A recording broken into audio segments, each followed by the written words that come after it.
Здравствуйте, мои дорогие друзья, гости и подписчики моего канала, любители выращивания садовых цветов и других растений. В этом видео я вам покажу простой способ размножения георгин черенками. Вы сейчас видите корень георгина, который я недавно прорастил. Сейчас середина марта, нахожусь я в Московской области, и это самое оптимальное время, чтобы заняться размножением георгин с помощью зеленых черенков. Такой способ позволяет получить очень большое количество растений, которые зацветут в этот же год. Вот несмотря на то, что они такие маленькие, в середине лета, но это зависит, конечно, еще от региона, такие растения начинают обычно цвести. Нахожусь я в Московской области. Цветение георгин в моих условиях, выращенных из вот таких вот череночков, начинается примерно в начале июля и длится до самых заморозков. Я уже много раз в других видео показывал, как цветут эти растения, выращенные из черенков георгины. Можете посмотреть эти видео. На другом сорте показывал. Ну а сегодня я решил размножить сорт Эвелин. Это один из самых, на мой взгляд, красиво цветущих, декоративно цветущих сортов георгина. Сорт не новый, он достаточно уже старый, но при этом он имеет очень большую популярность среди любителей выращивания георгин. Георгины также еще называют далией, это международное название.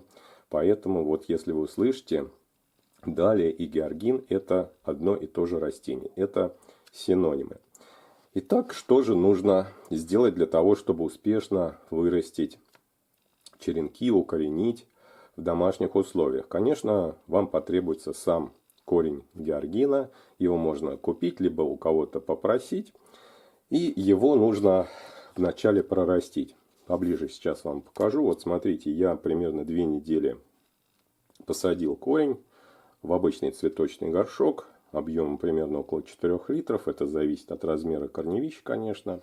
Ну и вот смотрите, уже появились первые ростки.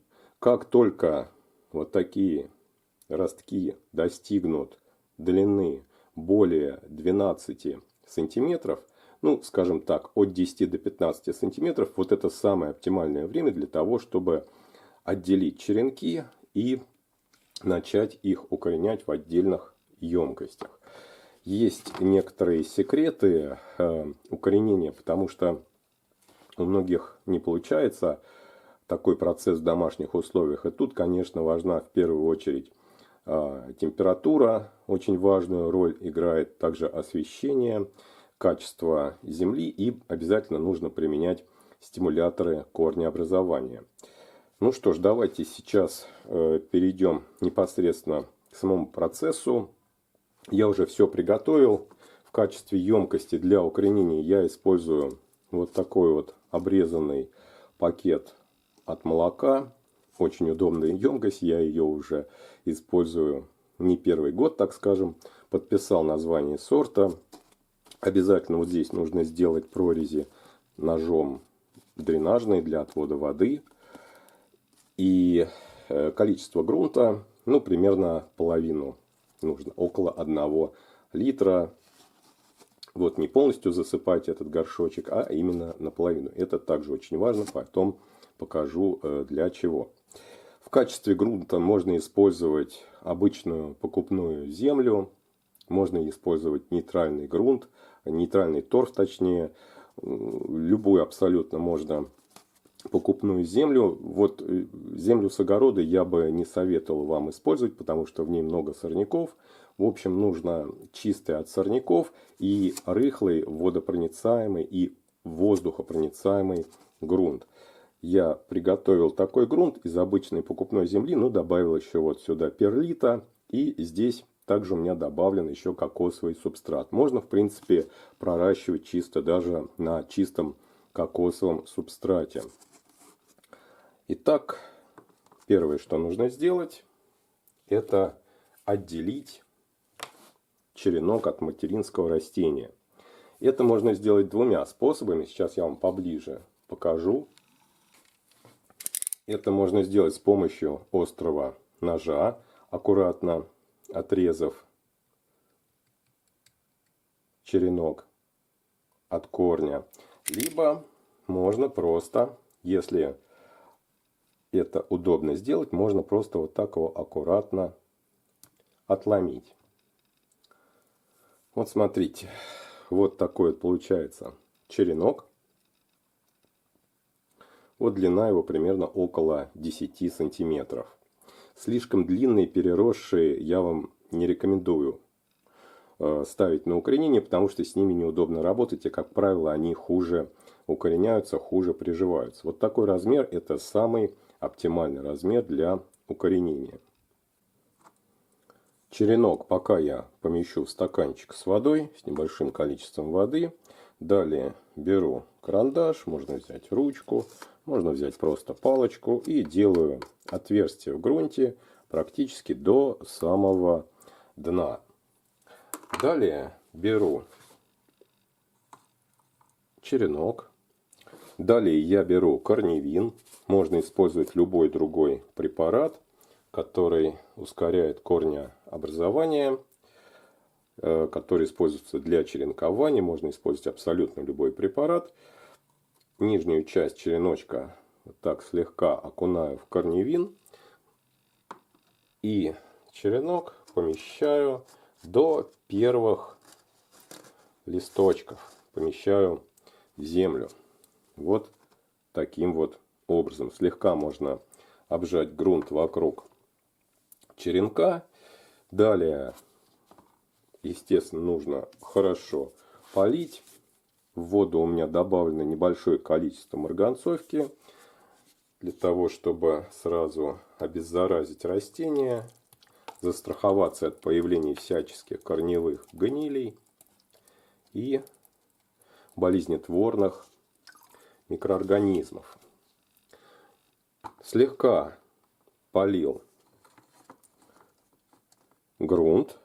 Следующим этапом нужно создать парниковый эффект вот в этой емкости, то есть повышенную влажность, при этом температура при укоренении не должна быть слишком высокой. Многие совершают ошибку, ставят такие емкости в теплое место с температурой плюс 20, плюс 25 градусов, при этом укоренение происходит очень плохо, и растение при такой температуре, вот конкретный георгин, очень плохо укореняется. Очень важно создать температуру в пределах плюс 14, плюс 15 градусов. Вот это оптимальная температура для того, чтобы черенки георгин быстрее окоренились. При такой температуре, если вы все правильно сделаете, укореняются из 10 черенков ровно 10. То есть 100% укоренение происходит. При более высоких температурах возникает вероятность поражения черенка корневой гнилью, растение, нижняя часть растения чернеет и черенок гибнет. Поэтому вот при пониженной температуре происходит процесс укоренения гораздо лучше. Влажность также нужна, это важно, и для этого очень удобно использовать вот такой 500-граммовый стаканчик. Но это, конечно, при условии, если вы используете вот такую бутылку. Если вы используете другую емкость, можно воспользоваться, например, там целлофановый пакетик сверху как-то одеть, приспособить, либо другой какой-то стаканчик, либо такую вот обрезанную тоже пластиковую бутылку, но верхнюю часть. Здесь вот идеально все подходит, идеально все встает, и получается вот такая вот мини-тепличка. На укоренение черенков потребуется примерно от 2 недель до 1 месяца.